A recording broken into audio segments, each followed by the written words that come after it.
Bismillahir Rahmanir Rahim. Alhamdulillahi Rabbil Alameen. As-salatu was-salamu ala Rasulillah wa alihi wa sahbihi ajma'in. Assalamu alaikum wa rahmatullah, everyone. Welcome to our first virtual Ed Forum. And this would have been our 21st education forum if it had been held in April in Chicago, as we've done over the past 21 years. This education forum is hosted by ISNA in collaboration with CISNA, the Islamic Society of North America. And this webinar is being recorded and will be posted on their website soon afterwards, inshallah. I ask Allah subhanahu wa ta'ala to keep all of you safe and healthy, and may our schools come out of this stronger and better than ever before. My name is Layla Shatar, and I'm the president of the CISNA board. And I'm here with our co-moderators, Sue Labadi, who's one of our board members, and Sufia Azmat, who is our executive director. And of course, I will introduce our speaker in a few minutes. We've been blessed to work with schools around the country and meet people in different schools in different areas and see the amazing work that's being done in our schools. We have grown and developed expertise in all areas of education as we gather each year at the Ed Forum, and we've seen the Education Forum really blossom in the past decade with expertise from our own community. CISNA has been able to serve Islamic schools and Muslim educators for decades, and we have worked to ensure that we provide guidance and support, and we've done that throughout this crisis. The CISNA goals are, and this is just a reminder for those who are new to this platform, CISNA serves as a unifying organization for all Islamic schools and provides accreditation services in partnership with regional and state accrediting agencies. We foster continuous improvement in governance, leadership, teaching, and learning at Islamic schools through professional development, and we advocate at the local, state, and national level for independent and private Islamic schools. Our focus continues to be on providing the best education possible for our children by helping our schools maintain a focus on mission and best practices. The webinars we held yesterday and today are meant to provide for the immediate needs of our schools on how to survive and thrive through this pandemic. I would like to now introduce our speaker, who will speak on the topic of finances and financial assistance through this pandemic.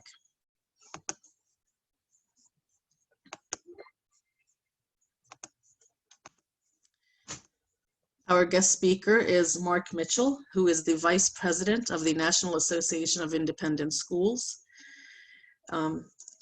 As Vice President of NAIS, Mark oversees knowledge creation initiatives supporting more than 2,100 K-12 schools and other organizations. Mark has authored dozens of articles, book chapters, and blogs, and is a frequent presenter at local, state, regional, national, and international conferences on the topics of tuition pricing, affordability, demographic and income trends, and school financial aid policy and practices. Prior to joining NAIS, Mark worked as a coordinator of new student financial aid at Lake Forest College and as an account executive for Access Group, Inc., a firm specializing in graduate student education financing. Mark earned his bachelor's degree in communication studies from Northwestern University, where he also served as assistant director of financial aid. Welcome, Mark, and thank you so much for joining us today. My pleasure. Thank you, Layla, and thank you everyone for taking time today to talk about this important topic with all of us. And my goal is to take about 45 minutes or so to just kind of overview some of the key kinds of questions and issues that schools have raised with us in the past several weeks. And just to give you some feedback on some ways to think about how your school might be able to think through some of these challenges that the COVID crisis is presenting for us from an affordability and a financial aid management standpoint. I have a set of slides to show, so I'm going to take a second here to share my screen.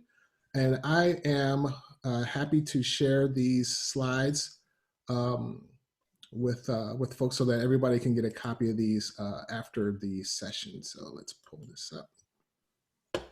And let's go to full screen.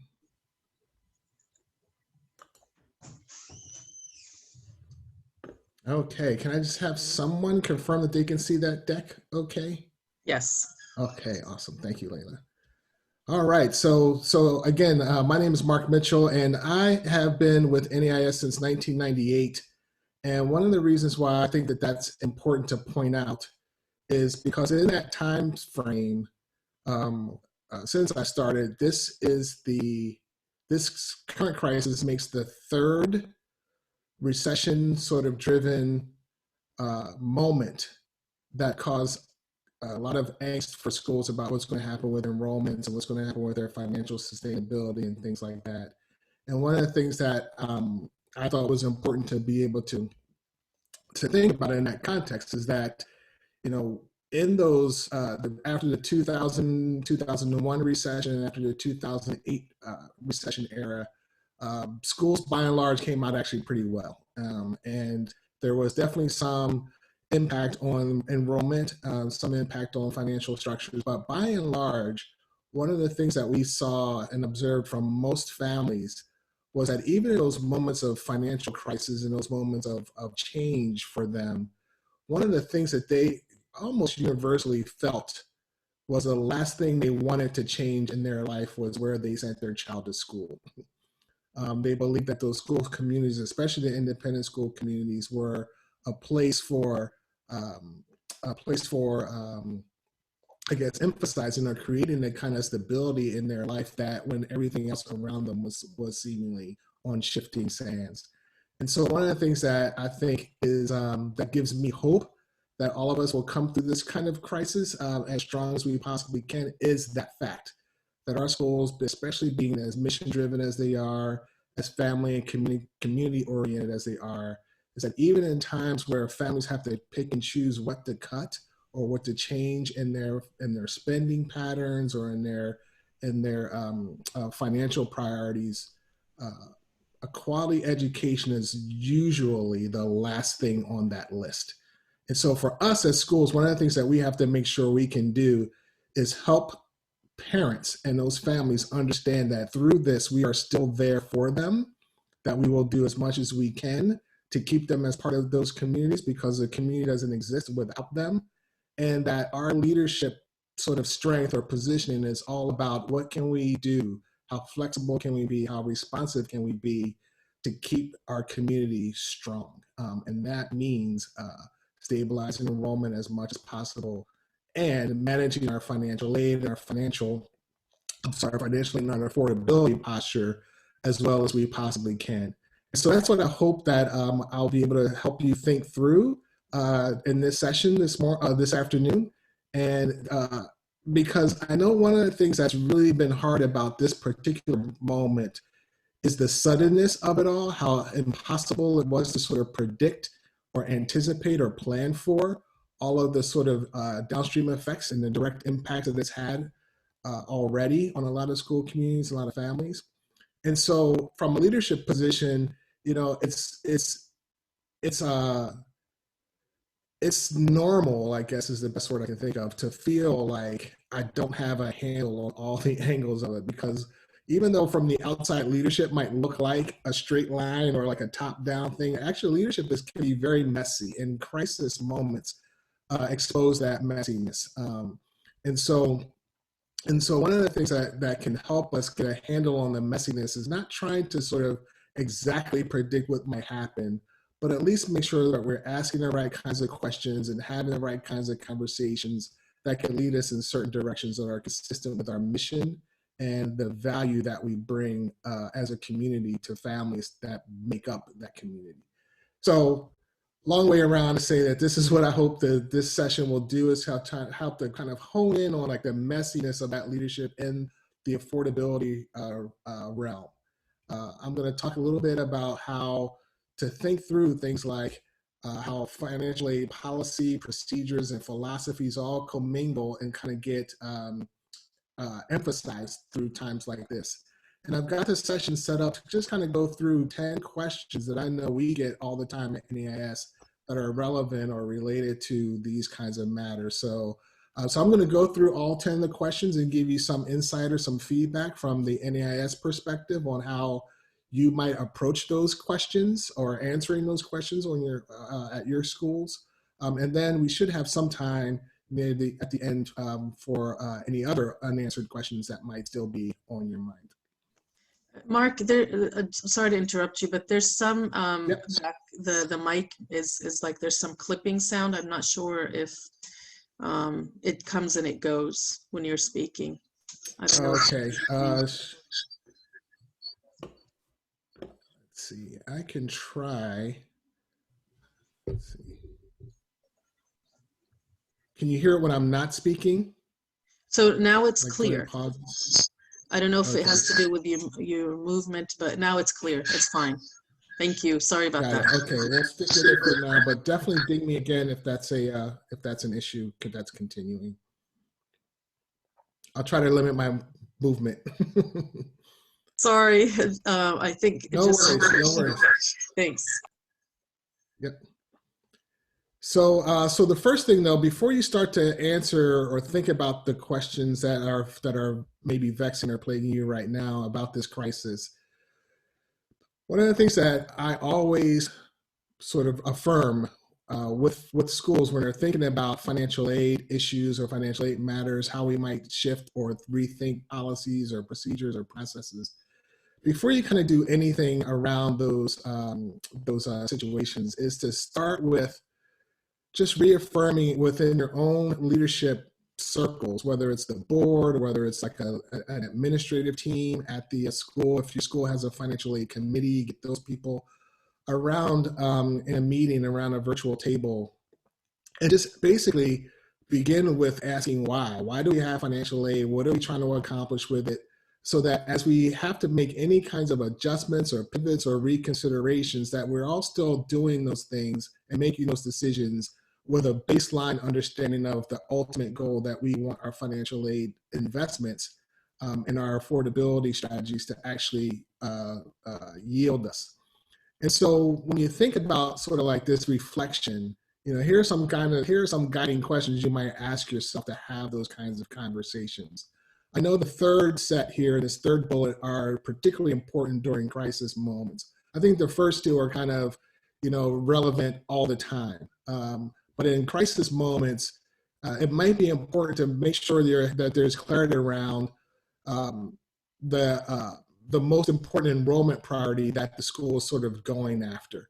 You know, if we're expecting that this crisis, the financial effects of this crisis might lead to lower enrollments, like, is it important for us to really sustain enrollment as much as possible? Is it important to us to maintain the economic diversity that we believe financial aid can bring? Is it most important for us to just fill the seats with whoever is able to pay? Is it more important to kind of enroll higher more families who can pay a larger part of the tuition, et cetera? So I think it is important because sometimes in crisis moments, those priorities might shift. And if they do shift, it's important for everybody to be on the same page about where are we shifting to. You know, we might normally believe that our financial aid dollars are designed to increase access for the lowest income students who need the best opportunities, for example. But in a crisis moment, you may decide you can't afford to do that in quite the same way. And so if that is a shifting priority, it's just important to kind of lay that out at the beginning of the process and not as you're going through it. And so here's just a few things that you can do to actually kind of have those kinds of conversations. I think the key thing here is making sure that everybody's on the same page about in this moment, and whether this moment means the next 3 months or the next year and a half, that we're all on the same page about things like who has the ultimate authority for making final decisions, either on the financial aid budget, how flexible it is or can be, how flexible we can be with managing families through the different policies, like when and why and where might we make exceptions to things we might normally do. So where you have people on the same page about the authority and flexibility of the decision-making processes, et cetera, it's going to be more important to be clear about in a crisis moment than it would be otherwise. I mean, I always suggest that people have these kinds of conversations every year before the beginning of the school year or the financial aid and admission season. in a crisis moment, it's more important to make sure that those things are happening, or that those things are, that those kinds of conversations have happened before you start to determine how much more funding you might need, or new practices you might need to put into place. So that's always baseline to me as part of these conversations. And in crisis moments, it's even more critical. So let's talk about the 10 questions. The first question we get all the time, obviously, is how do we anticipate enrollment change? And the answer is you can't. It's really hard to predict it because you don't know quite yet exactly how deep and long lasting this particular crisis is going to be. You don't know at this point quite accurately enough even to know how many families in your particular school community might be impacted in certain ways. And so it's hard to predict. And so this is where the messiness comes. But there are things that you can do to just try to put markers out there to plan around. We call it scenario analysis and budget modeling, where you might look at a worst case, best case, or a most likely kind of scenario. And one of the things that you can do if your school was around around the 2008 recession, one of the things you can do is just kind of try to learn from the past. When the 2008 recession hit our school, how did we respond? How did our enrollment change then? And is that a good baseline? Not necessarily to predict what will happen this time, but at least to be a baseline for some planning scenarios that might unfold. And so one of the things that we do, one of my jobs at NIS is to look at this kind of stuff all the time, to look at our data from the past, to try to see how differently schools behaved during tough times. And so here's a chart that I pulled together that shows sort of in 5 different areas around enrollment and admissions related sort of areas, what happened around the 2008 recession at our schools. So what this slide shows you is the year-to-year change, starting with the 2007-2008 school year, and just looking at like a 4 or 5 year period up to 2010 and 11. And just to see in things like enrollment, admissions demand, acceptances, yield rates, attrition rates, et cetera, how did schools' operations actually change, or school enrollment demand change in that time? I'm not going to go through every single category here, but I think you can kind of get a good sense, even just visually, of things like when you look at the admissions applications, the demand for schools went on like a 3-year slide at NEIS day schools from year to year. There's like a percentages drop in applications. So demand definitely softened. But if you look at the enrollment number, the enrollment vacillations weren't as dire as the admissions demand slide. And so even though the admissions demand was down, the enrollment for the typical school at NEIS sort of fluctuated around 2% from year to year. One of the reasons why the enrollment slide wasn't more severe, I think, is because of this third bucket on this list is the acceptance rate. So schools did see an 8% change from the prior year, and then another 3% change in the acceptance rate, which means that the schools got less selective. They were accepting more of the applicants. Mark, this is so, excuse me for cutting in, but could it be possible that you can like blow up that slide so that we could see it more clearly on my screen? I'm not seeing it large enough. And we are still getting a little bit of that clipping sound. Are you using a lavalier mic by chance? I am not. I'm using a sort of like just an external mic that I normally use for recordings. If you could just double check on the connection, like that's plugged in all the way or something, let's hope that we can eliminate that. But so far so good. Just if we can see the slide a little larger, please. Yeah, actually, I'm at full screen on my slide, so I don't think I can make it larger. Oh, that's too bad. So for me, it's pretty clear, the slide size, and my eyes aren't that great. And the numbers look fine. I don't know if it's maybe your screen, but we'll share the slides, so inshallah everybody will get them. Okay, thank you. Okay, yeah, sorry about that. I'm going to change my mic, so let me see if this works better. Let's see. Yeah, we're getting comments that the slides are clear. Okay, so can you still hear me? Yes, and it's it's different. So maybe the breaking up will go away. Okay. Yes. Yes, it's much different. Better. Okay, good. All right. So we'll switch. We'll use that mic. And thanks for pointing that out. Sorry about Okay. that.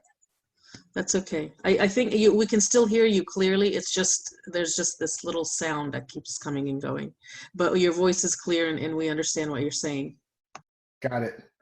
So so here, the key lesson here is that in order to kind of keep enrollments as steady as possible, even through the decrease in admissions applications, that there was a choice to just be less selective. We've got to accept a larger percentage of the students who are applying. The yield rate numbers are interesting because what that means, yield rate is the percentage of students that you accept who actually take your offer, end up enrolling. And so there, for 2 years in a row, the yield rate went down, which means it was harder to convince the families who you said you wanted to enroll. It was harder to convince them to come, of the new students. And so when yield rate is harder and when application demand is softer, it does mean that, in order to prevent an enrollment drop or a severe enrollment drop, you just have to take more of those students. And one of the questions that sometimes comes through is whether or not that lesser degree of selectivity impacts things like the quality of the class or the makeup of the class, or even whether or not those students stay through, if their retention or attrition rates change as they move through the years. We don't really have a good sense of that data in terms of the long-term effects of being less selective in a year or two. But this kind of goes back to one of the reasons why it's important to be clear about what are our enrollment priorities at the beginning, is that if we're clear about that, then the decisions that we make in the enrollment process can be more intentional. I think the other thing here is you can see that the biggest spike in anything was that 1 year increase in the attrition rate at school. So it's not just for the new students that we're able to kind of bring into the fold during this time, but also how do we make sure that we don't see big spikes in percentage of students who are leaving our school, who are already here. So most schools make a lot of accommodations to try to make sure that the families that they are currently enrolled are a priority in keeping them there as part of the community through these tough times. But it was hard in 09-10 for that to happen. The following year, I think, is an interesting thing where that attrition rate almost did a complete opposite. So attrition rates got better. I think what may have happened with a lot of families, and we see this sometimes from stories we hear from schools in certain markets, is that that 1 year the family might feel like, oh, we really can't afford it, or we're really worried about our finances, so we're going to like pull them out for this year. But then they realize that their alternatives are not good or are not valued as much, and they actually make different decisions the following year. And so one of the things that I think it is important to kind of be on top of here as well is not sort of how might we have to change our strategies for newly enrolled students, but also how do we make sure that we keep our communities whole by focusing on our current families even more. So a related question is, how much more financial aid will families need? And this one is even more difficult to predict than the enrollment and the admissions numbers. But again, you can do a similar thing if you have the data going back that far to see how the financial aid demand itself and spending changed during the 2008 recession. And so similarly, I got a similar slide with sets of data that show what the financial aid demand, how that shifted during that 2008 time span. And so for me, one of the things that stands out clearly, as you can see, what probably stands out clearly to you as well, are those gray bar spikes in 2009 and 2010. And for every sort of what I consider to be like big markers of financial aid demand, number of applications the school tends to get, the number of students receiving financial aid, to percent enrolled who receives financial aid, and total financial aid spent or total amount of financial aid awarded. All those markers almost spiked at about the same rate, 17 to 18%. And so if we saw a 17% increase in aid applications, an 18% increase in the number of students needing aid and an 18% increase in the amount of financial aid that we've awarded, can those again be at least starter points for conversations about what might we see this time as well?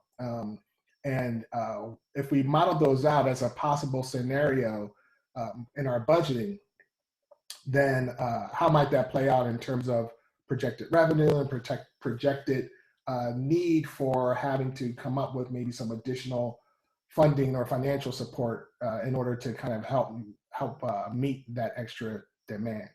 One of the other things I thought was interesting at this time, though, is so even as you look and see how the percentages of increase in aid applications and in award numbers of students receiving aid, there was really almost no movement, though, in the average financial aid grant that schools gave out. So only a 1.1% increase. And what this suggests, and actually we see in other data I'll talk about in a second, but what this suggests is that even though a lot more families were asking for and actually receiving aid, much of that new aid was going to people who didn't need a whole lot of money. And so it wasn't changing the averages that much. And so one of the things that we heard anecdotally from a lot of schools were that families who are newly coming into that aid applicant pool, the financial aid applications pool, a lot of those families were former full pay families who really only felt that they needed a couple of $1,000s. They didn't think they needed all the tuition or half of the tuition or large aid awards to make it through. And so schools were shifting a lot of their funding decisions to help more people who needed smaller amounts of aid. And that's where a lot of the spending and that 18% increase in the total aid awarded, a lot of that was really going towards the former full pay families who needed, relatively speaking, smaller grants to be able to stay enrolled for a year or two. And so even though there's a larger amount of demand from a financial aid grant perspective, there wasn't a huge shift in the actual average award for that particular year. So one of the things that we suggest is that, if your school has enough data that can go back that far, just to kind of track that, look at that, do a historical view of those kinds of statistics. And this is just an example of one spreadsheet that a school sent to us as an example to share out. And again, when you get these slides, you'll be able to kind of unpack this a little differently. But this is just like one way of being able to track those data and looking at a handful of key things that you might want to be tracking. So there were some interesting insights from the last time schools faced a recession like this, or a big recession and financial economic impact. One of the things that we saw happen is something I was just kind of referring to, was that because the recession era created this flattening and actually an inflation adjusted drop in income for the highest earning families, many of whom who were full pay families at our schools. Because they saw this drop in their income, they needed to ask for financial aid to help pay for tuition increases. And so as a result, a lot of schools were saying, yes, we want to keep our current families here.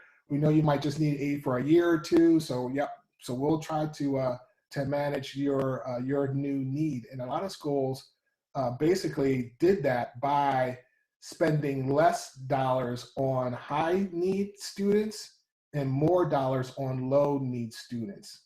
So for example, what ended up happening was if a family came to your school, let's say that they needed $20,000 of financial aid to make it work, and then you had 5 families who each needed $4,000 to make it work. Most schools were saying no to the one $20,000 family and saying yes from a financial aid perspective, and saying yes to the 5 $4,000 families. And so the aid imperative shifted from that access for a high need family to affordability for the low need families. And so what was difficult for schools to be able to do was to be able to help with especially with a limited financial aid budget or limited ability to draw from other resources.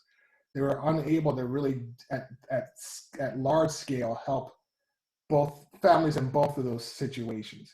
And so that's going to be, I think, another big challenge for schools is like, as families kind of come to us with these needs, especially the new families who never asked for financial aid before or who felt like they didn't really need it to make it work, preventing this financial aid shift effect that recessionary times can create is going to be a challenge for schools. Like, how do you get to both and thinking on that imperative?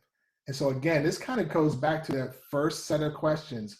What's our key priority in enrollment? If our key priority is just like generate as much net tuition revenue as possible, then doing that, the strategies that lead to a more of an affordability posture, 5 families, $4,000 grants each, is a better way to spend the $20,000. But if you say, no, we're going to stay committed to the access imperative and find where we're going to get the funds to do that, then you would still, prioritize the $20,000 on that family on one family who needs all of that. So unless you're really clear about where the trade-offs we're willing to make, it makes the day-to-day decisions on who to award and what overall goals we're going for a little harder to pin down. And so this gets back to sort of this issue of cleanliness versus messiness.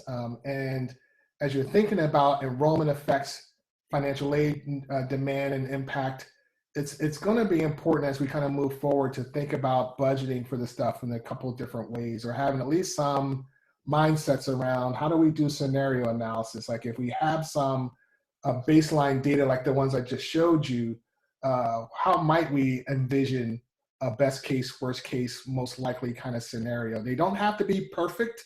They just have to be informed by things that have happened before, and they have to be deliberated to make sure that everybody kind of understands what are some possibilities we might face. It's important to keep your eyes and ears open for early indicators. Like, are parents already talking to you about their concerns and about their worries about their own financial situations, or their anxieties about your ability to flex with them as their needs go?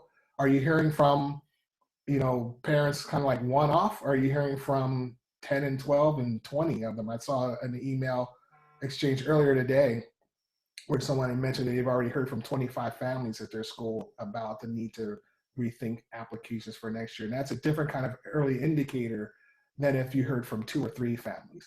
So keeping your ears out for those early indicators and exactly what are people worried about and what they're anxious about is something to really try to keep track of.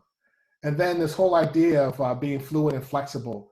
We might say, yeah, we've got $1 million for financial aid spending. But again, it's impossible today to know whether or not that's going to be enough.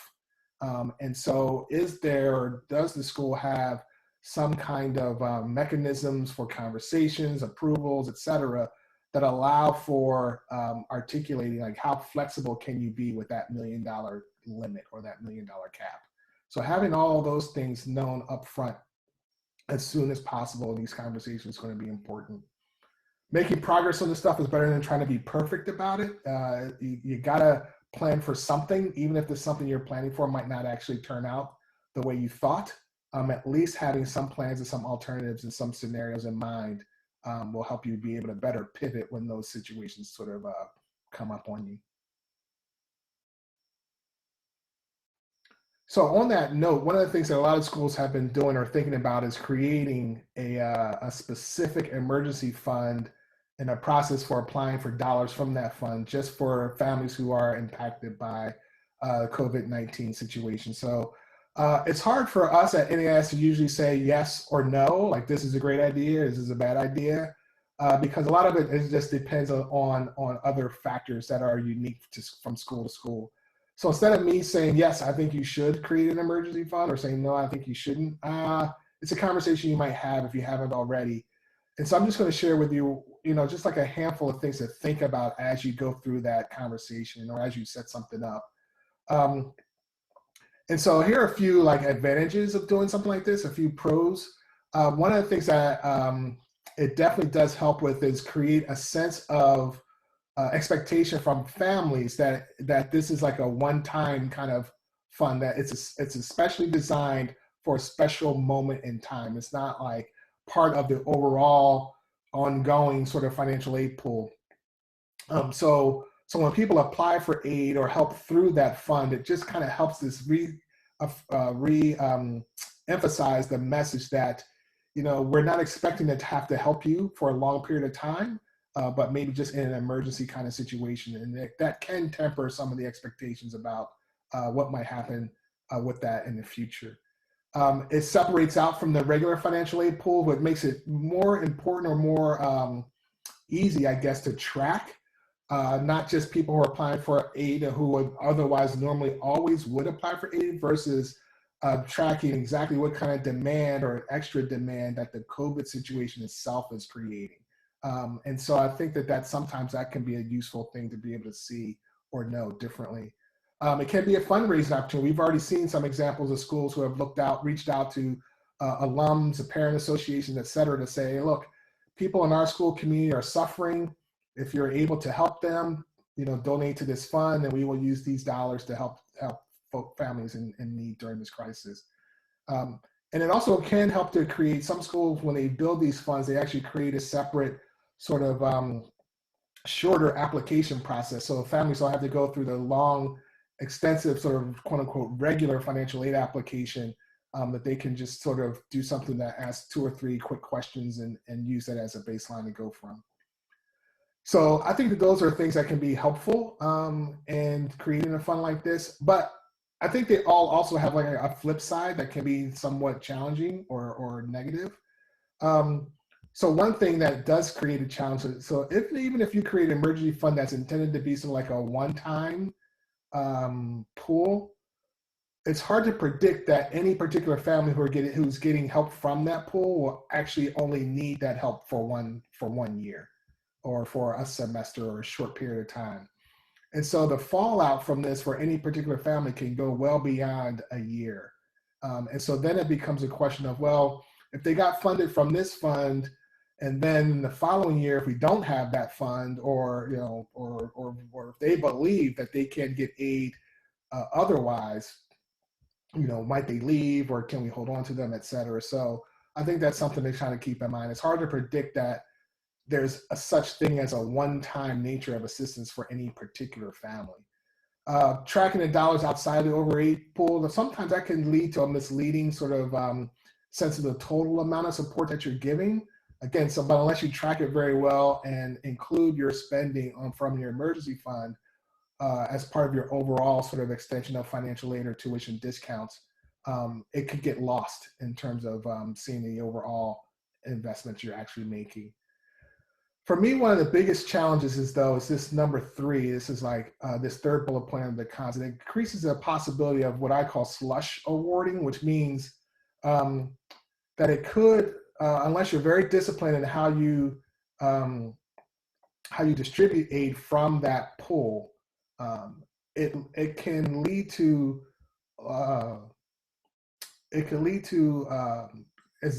situations where families can get awarded from that fund without actually having shown that they have need for it, because it's not as robust of an application process or awarding process as your normal financial aid flow might be. And so sometimes families or schools might be more easily swayed to say, oh, well, we'll just throw them a couple $1,000s from the emergency fund, even if they didn't really apply for it, or even if they didn't really qualify for aid from that. So that's just going to be something to watch in a more disciplined way. And then a fourth con here is just like this idea that, you know, if you create this new fund with a new application and a new process for managing through it, all that takes time. And it's almost like, well, but we already have a financial aid process that has an application, that has a procedure. Why not just have people go through that instead of recreating or building a different wheel for this? Especially if you have limited time and resources in terms of people and staffing to be able to do something like that. So here, I think the biggest challenge with creating this emergency fund is like the messiness of right-sizing the amount that you'll need. So you might say, yeah, we're going to build a $500,000 fund. And if that's too small, what if your needs are actually, and you don't know this ahead of time, right? But what if your needs turn out to be more like for $650,000. What do you do then? Does it just mean you can't help those folks, or does it mean you have a process for seeking another way to extend what you've already provided?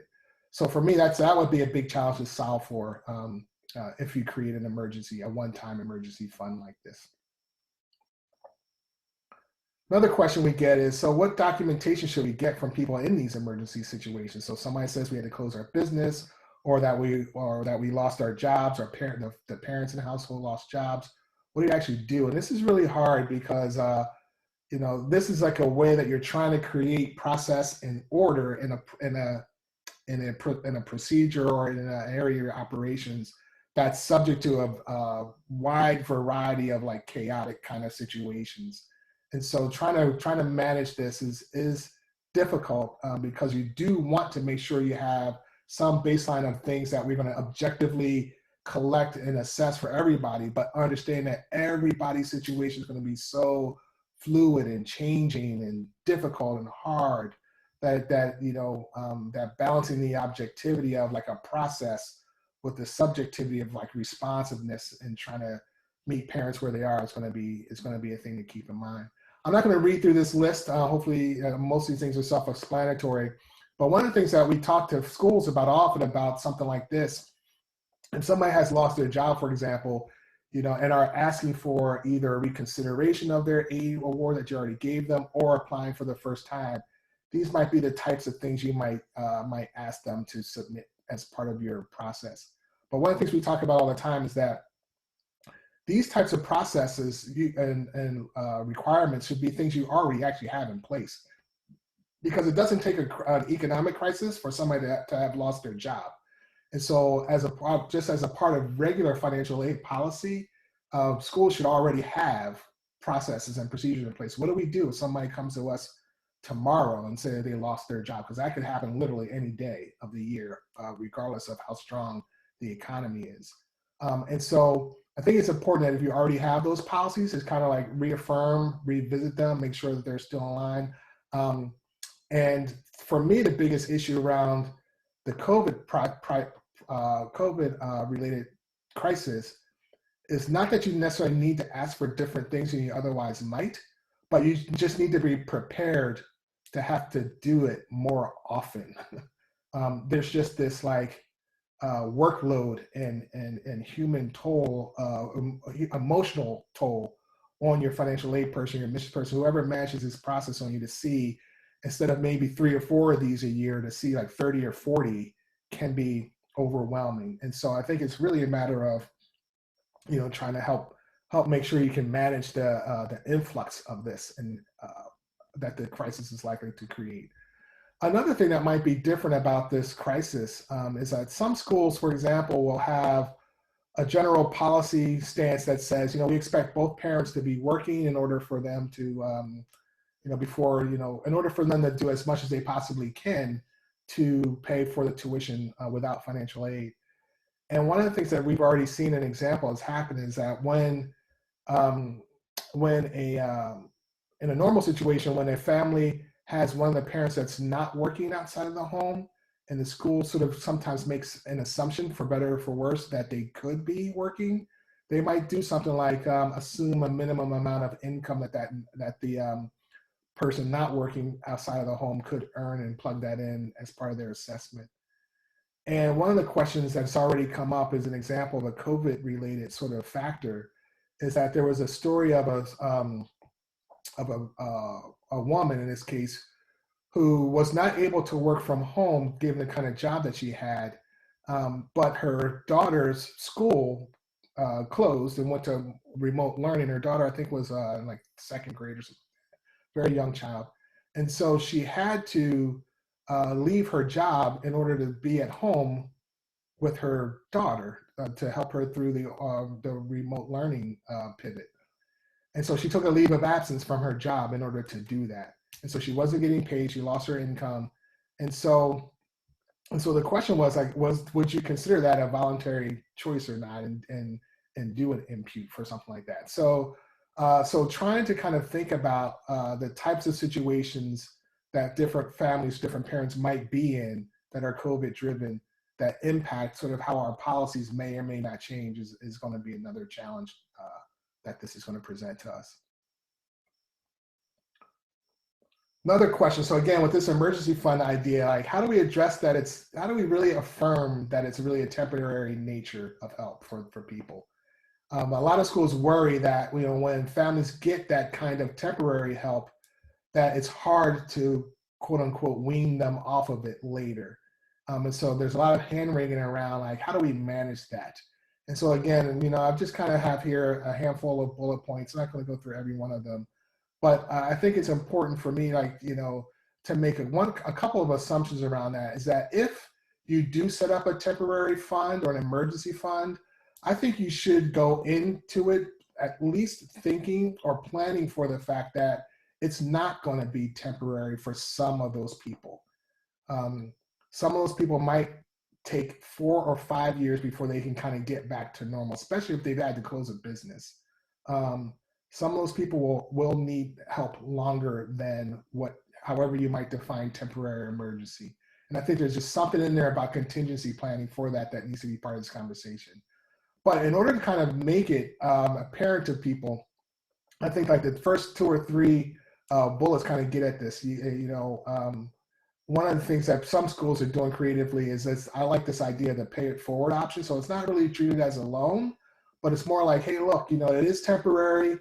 You know, we realize that it's just, you know, that when you get back on your feet, you'll be able to give this back to somebody else who needs it, who's in a situation like yours.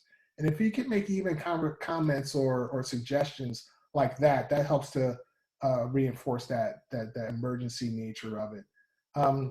And make provisional awards on a shorter basis sometimes helps too. So if a family sort of projects that, you know, well, we might be out of work for 6 months, then you don't actually have to give them a whole new reassessment of a financial aid award for the whole school year. Maybe you just do it for the first semester and say, you know, let us know how things are going at the end of whatever it might be, 3 or 4 months. And so some schools make provisional awards on a shorter basis, doing more frequent check-ins, so that before we release the next set of dollars for you, you have to still show us that you're in the same situation, your situation hasn't actually improved. So sometimes something like that can help as well. So for me, like, the big question here though is like the biggest challenge for addressing this is you just really don't know how temporary emergency is going to be for any particular family. And so I think that last bullet point, you know, maybe even if you said, you know, in this pool, we're going to expect to have to help whatever it might be, 20 families in an emergency situation, but let's assume that like at least 1/3 of those families or 1/4 of them might need help longer than that. You know, will they now be a newly needy kind of group that'll last for the next year or two in our financial aid pool? Another thing that comes up is how do I respond to somebody who's just anticipating income change, or they haven't actually experienced a job loss or a business closure yet, and they just, you know, they're just worried that they might. And so I know for some families that are out there, especially those who might not have yet sent back an enrollment contract yet for next school year, might be worried about something like this. I don't want to make this commitment in this time of like uncertainty and flux, and I don't want to make a commitment because I'm worried that something's going to happen and I don't want to be on the hook for it. And so the general idea here is to not, or the general guidance or insight here is to hear that out, let people know that you understand their concern, their anxiety, but not to actually make an award based on the projected situation. Because that projection or that anticipation may just not actually come to pass. And so you don't want to make an award based on that. And so you'll steer clear of promises other than here's how we are poised to help you. If you do have to close your business or if you do lose your job, here are the things we have in place that can help you. Tell us about that. And here are the things that we are able to do to help as much as we possibly can. And I think just having that conversation in that way is really going to be important for them to know and feel more confident that if this thing actually happens that I'm worried about, that the school is actually able to and willing to respond, and I'm not just going to be left hanging if that moment comes. The other thing that sometimes happens too is that this gives you an opportunity to brainstorm non-financial aid ways to offer financial help. So not everybody always necessarily needs like a $3,000 grant. Sometimes people just want an extension on a payment plan option. Or sometimes people just want to say, oh, can you just reduce that enrollment deposit, by $1,000 or whatever it might be. So are there other things beyond applying for a grant that can help assuage some of those kinds of financial anxieties as well? So here, I think the big challenge here is in these conversations is like balancing like this subjective, proactive care, like wanting to be engaged in active listening, want to kind of understand their anxieties, want to help, make them feel better about what you could do if they have a downturn. So all that subjective, proactive care has to be balanced with an objective sense of realism. Okay, I know you're worried about that, but it hasn't happened yet. So stick with us, trust us that we will help you. We will help you as much as we can if that happens to you. So how to balance both those things so people feel heard and feel better, confident about what you're able to do is going to be the communication challenge there.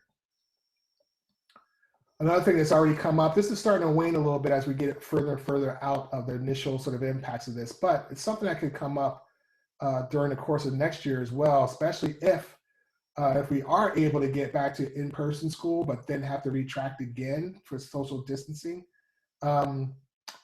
People might start to say, well, yeah, how can I get some of my tuition back? Because you're not doing all the things that I thought my tuition was paying me for. Again, just a few things that are important here. There's also for those of you, I believe that this may be open to all schools. If you're not an NAIS member, I know that there's a page on the NAIS website that talks about this in some ways too, with a legal perspective in mind. But the main idea here is that most schools, we hear from very few schools. I personally have not heard from any schools who have done a tuition refunds because they moved to an online remote position. And so in all those cases, schools are just exceedingly clear with families, and refunds are not being given because the school is not closed. We're not closed, we're just not in person. And so instruction is continuing. We need tuition to still pay for the things that deliver instruction to you, teachers, infrastructure, et cetera. Where there have been some conversations around refunds that are made have been whether or not the degree to which the tuition includes lunch, transportation, after school care, like a lot of those extras that people pay for. And so for a lot of schools, when you bundle those kinds of costs into your tuition, it can be harder to try to parse those out as opposed to schools that actually contract those costs separately, and you know exactly that a parent paid whatever $1,200 for transportation, and you could prorate refunds for the portion of the year that transportation is no longer being provided. So we have seen a couple of examples of schools who have tried to make some refunds and prorations for those kinds of expenses. Some families who might have tuition refund insurance, my take or what I've been able to observe so far is that that the tuition refund insurance doesn't actually kick in for this kind of situation because the instruction is still being delivered. But if that's something that your families in your schools use, or if there's a vendor or two that you kind of recommend for that, it's really important to get the clarity from those providers to be sure about that. But most things I've seen so far, actually everything I've seen so far kind of indicates that the refund insurance doesn't kick in if somebody withdraws just because they didn't like that instructions online instead of in person. So a big thing here is like a big challenge in this communication is how do we handle those conversations with care to prevent unmanageable dissatisfaction. So if somebody's asking for a refund but they don't get it, there's probably going to be at least some degree of dissatisfaction because they didn't get what they wanted.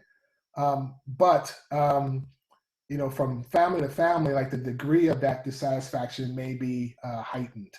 And so it's important that for me, one of the things that's important to try to clarify is if somebody's asking for a refund because they are in a financial situation, they're just looking for ways to just kind of help stabilize their financials, not have to pay as much, or is it because they're dissatisfied with the offering?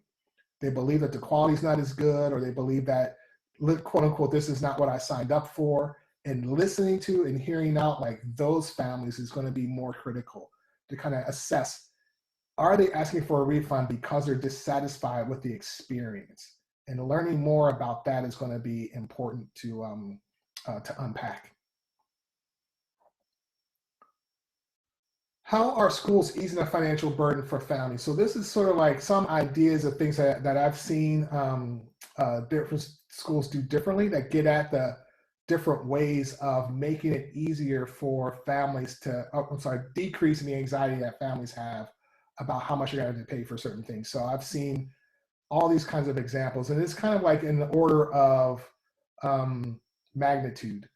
So the first thing, like waiving or paying fees for certain processes. We've seen schools that say, you know what, it normally costs whatever, $100 to sign up for our monthly payment plan. We're going to waive that fee. You don't have to do that anymore. Tuition insurance. If a family, one school actually decided to actually buy tuition insurance for every family, so that they just purchased it. So families didn't have to worry about the tuition insurance itself, but also didn't have to worry about having to come up with the money to pay for the premiums.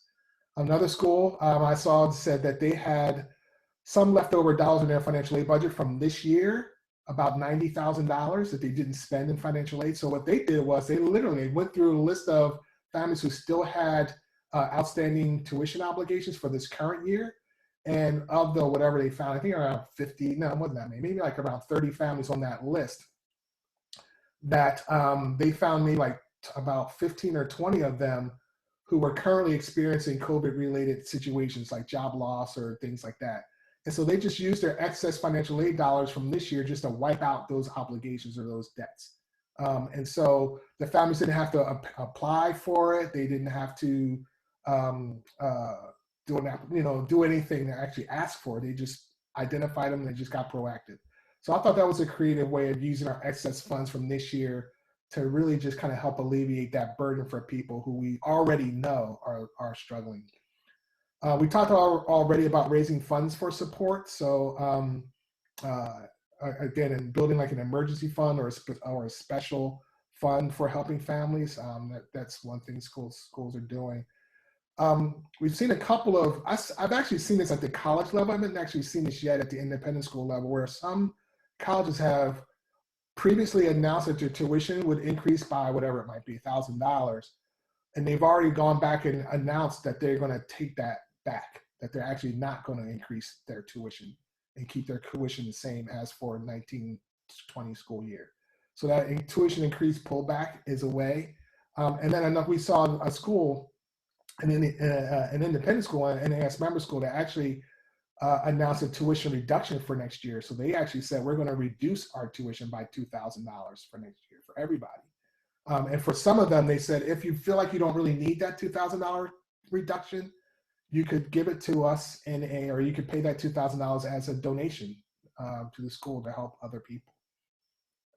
So those are some of the ways that are also happening beyond, again, just like looking at ways to increase the financial aid help. Here are some other things. So here, the big challenge is kind of saying these are a variety of ways where people can be accommodated with some relief over what they might have to pay either this year or for next year. And so it's going to be important for us as schools to kind of find like what's the utmost edge of flexibility we can have on those kinds of things in order to kind of show the families that we're working with them to reduce these burdens from all different kinds of angles as much as possible. I know I'm coming up on time here, so I'll go through the next couple fairly quickly. Some schools have asked us, well, any aspects of the financial aid process change from providers like the school student service? Some schools may use TADS or faxing. There are a bunch of different services that are out there. And so some questions are around whether or not any of those processes are going to change. Like, are those vendors supplying streamlined application forms or reducing the amounts of the fees that it costs for parents to submit applications, or changing the formula that make it easier for people to qualify for aid, things like that.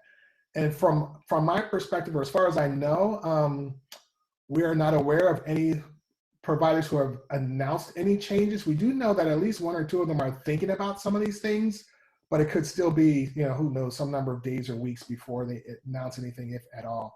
I think that if this is something that's on your mind or somebody on your staff who works with these providers, if you have specific ideas like around those things, I think it is important to actually share those with those providers. If you have like an account manager or some way to communicate with them, to actually send those suggestions to them directly, so they hear from the customers about that. It can make a big difference.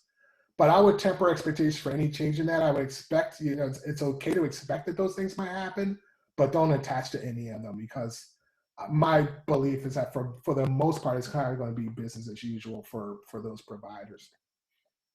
But I think the role you can play is definitely making known sort of like your anxieties or your wishes or your hopes for how they might be helpful. And then another thing that we get, this is not specific to financial aid per se, but we do get a lot of questions about federal support available through the CARES Act. If a school receives monies or loans or whatever through those programs, like, are they going to create additional accountability for the schools that you might not want? Accountability to the federal government that being independent actually allows you not to actually have. And so that's a whole nother webinar, literally and figuratively. So I don't have time to kind of go through the ins and outs of that here. But there are some, I know that there have been other associations that have done those types of webinars. And so I would definitely encourage you to do maybe a Google search or something like that to see if there's some other resources that can help you with specific questions around that. One of the things that I think that's a challenge right now is, like, we've already seen, I think one of the big programs, I think it's the PPP program, has already run out of money. A lot of these organizations, the banks, the government, like, haven't been able to keep up with the overwhelming amount of demand. So it's going to be a challenge to even know how reliable those sources are, even if you do want to tap into them. So that's going to be something. I know the NAIS legal team keeps on top of this, almost daily updates on where things stand with this. So apologies, I don't have really enough time to kind of go through this here, but I just wanted to kind of point you in a couple of directions where you might be able to get more on this. And so with that, I'm going to stop. It looks like I may have gone past my time here, but if we have questions or feedback that we have a couple more minutes to address, I'll leave that in the hands of our moderators. Thank you. Thank you so much, Mark. That's a wealth of information, and really great that it's based on what we've seen in the past. That was really interesting to see. I know for our participants, some are thinking, and I think I talked to you about this, Mark, is that our Islamic schools are much smaller, and our budgets are smaller than most of the other independent schools, and our tuitions are much lower. And so the concerns sometimes are more about balancing the budget, meeting payroll. But I think it's important to keep in mind that, yes, there are some concerns about budgeting this year, but what Mark covered is about how do we really sustain enrollment, right? And that's really how we sustain our existence.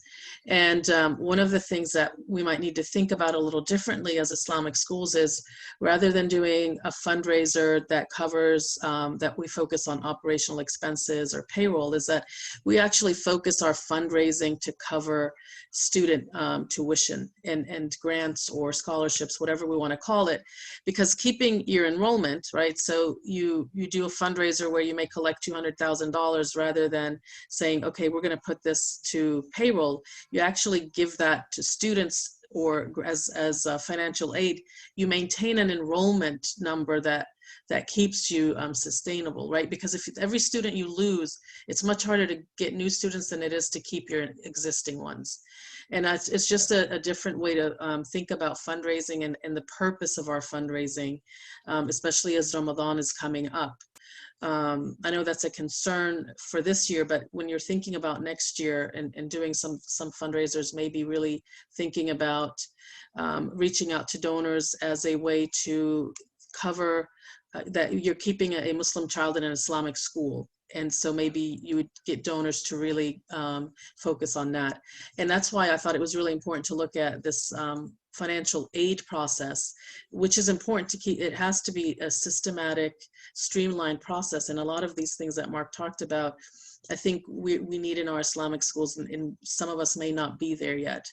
And I really do appreciate, Mark, these are things that we really, a lot of our schools maybe aspire to, and to help us in the future, inshallah. I'm going to open it to any questions on this and from the participants. If there are any questions, please put them in the chat box if you have anything for Mark.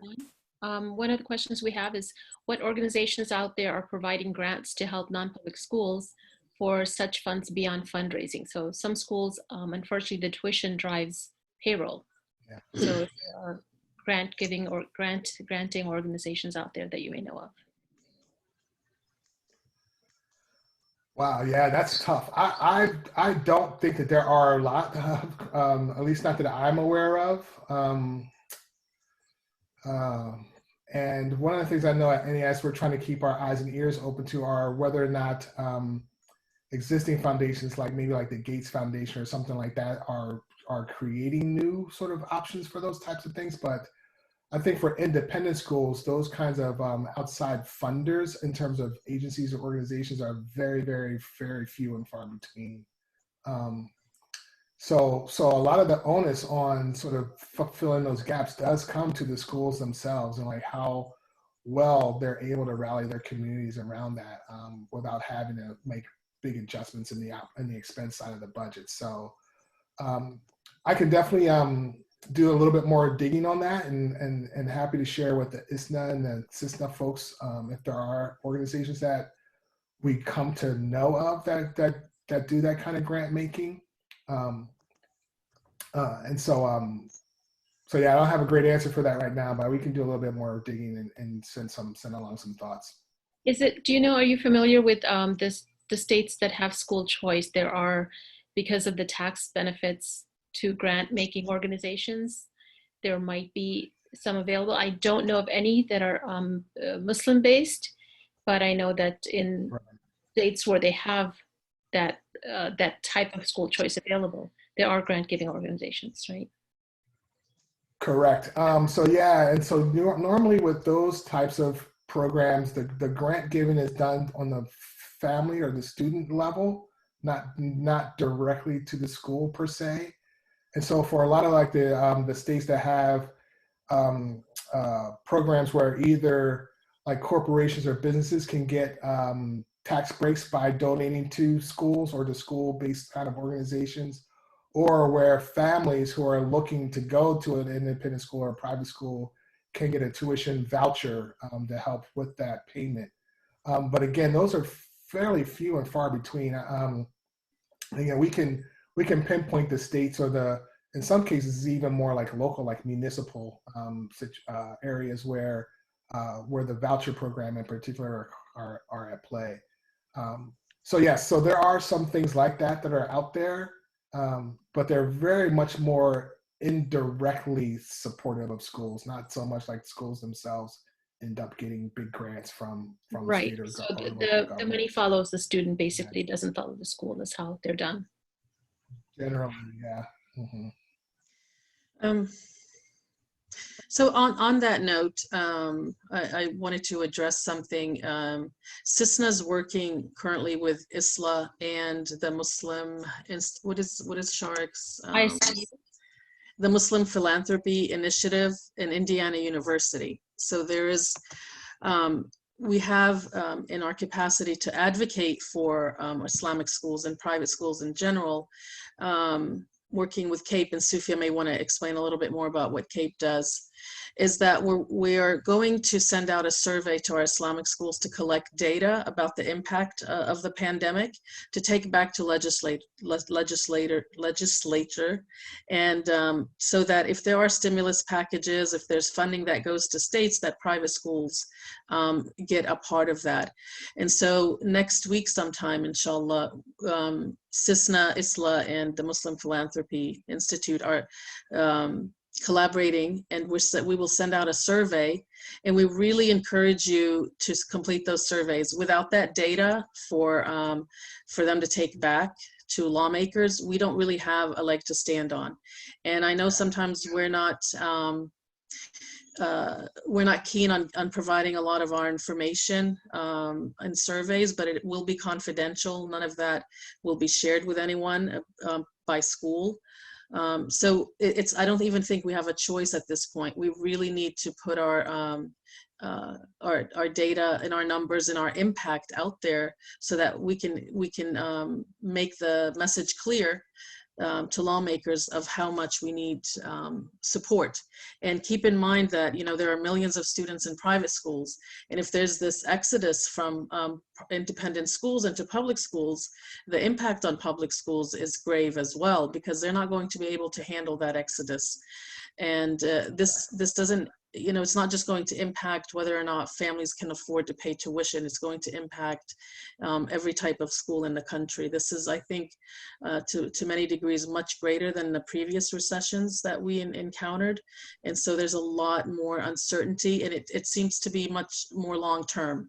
You know, we're going to go into the fall not knowing much about how the economic impact on families is going to be. I am putting in the chat box some information. You'll get the survey next week, and the first 100 survey participants will receive gift cards, and then 2 of the nonprofits who respond to the survey will be randomly selected to receive a $500 donation. So that's just a little incentive to complete the survey, inshallah. And then I'll just leave it back to Mark to answer any other questions, or maybe give us some closing remarks. Well, I think that's, you know, thanks for describing that project, because I think that that's the way that schools can like really collectively move the needle on questions like that. How can funding sources be improved from other organizations, and just to work collaboratively to be able to illustrate, here's what our challenge is as a collective of schools, with a particular angle on the Islamic nature of your schools, to be able to say that as a group of schools, for us to be able to continue to be a valuable element of our communities and of our society, in order to keep education and quality education strong from a variety of options for families. Mm-hmm. Yeah, if you can't pull together to make that case, it does make it more challenging to try to identify where support can otherwise come from. So yeah, I think sounds like a fantastic project. Right. Thank you. Yes, right. Just wanted to also mention we do have you know, various students, doctoral students, who are doing surveys and trying to get some research in, and so we'll be sending out information through the ISLA listserv and through our CISNA contacts, and I would appreciate if you would respond and participate. And we're also considering, CISNA is considering a couple more webinars in Ramadan, inshallah. We've had a lot of questions about how to handle end of the year activities, just closing out the school year, and then also planning for next year with different contingency plans based on what situations we're looking at in our various states. So look for that information to come soon, inshallah, as well.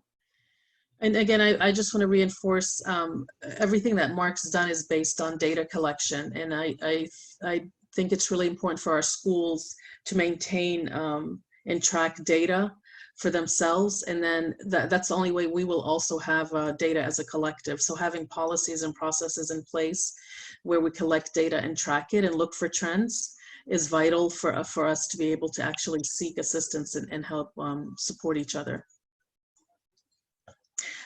Someone's letting us know that they're lifting lockdown. Yes, the beaches in Florida are opening up and people are already hanging out at the beach. So I don't know how that's going to impact positive cases. And so Allahu Alam, only God knows. We'll see. Yes. So thank you so much, Mark. That we really, really appreciate the time that you've taken to join us and help us kind of figure our way through this crisis. And we hope to have you in more of our webinars in the future and work with NAIS. Thank you so much. My pleasure. Thank you. Thanks for all the hard work you guys are doing on behalf of all of your schools. It's such an important thing, and happy to be part of it. Thank you. All right. All right. Have a wonderful rest of your Sunday afternoon. All right. Thank you. You do the same. Bye-bye, everyone. All right. All right, Jazakum Allah khair for joining us. I'm going to close out if there aren't any other questions or comments from our participants. If there are, again, also if you just want to share something that your state does that others may not be aware of, I think I saw something in here about Florida, I thought. The SUFS scholarship in the... Right, so if there's something that your state does that others may not be aware of, please share that. Again, Jazakumullah khair for joining us, and may Allah reward you for all the difficult and challenging work that you do. I know this has been a tough time for school leaders and very demanding on everyone's time and energy. May you see the fruits of that reward in this dunya and the akhirah. And I'm going to close out with the dua. Subhanakallahumma wa bihamdik, nashhadu la ilaha illa anta, astaghfiruka wa natubu ilayk. Bismillahir rahmanir rahim. Wal asr, innal insana lafi khusr illa alladhina amanu wa amilu as-salihat wa tawasaw bil haqq wa tawasaw bis sabr. Jazakumullah khair. Wassalamu alaikum wa rahmatullahi wa barakatuh.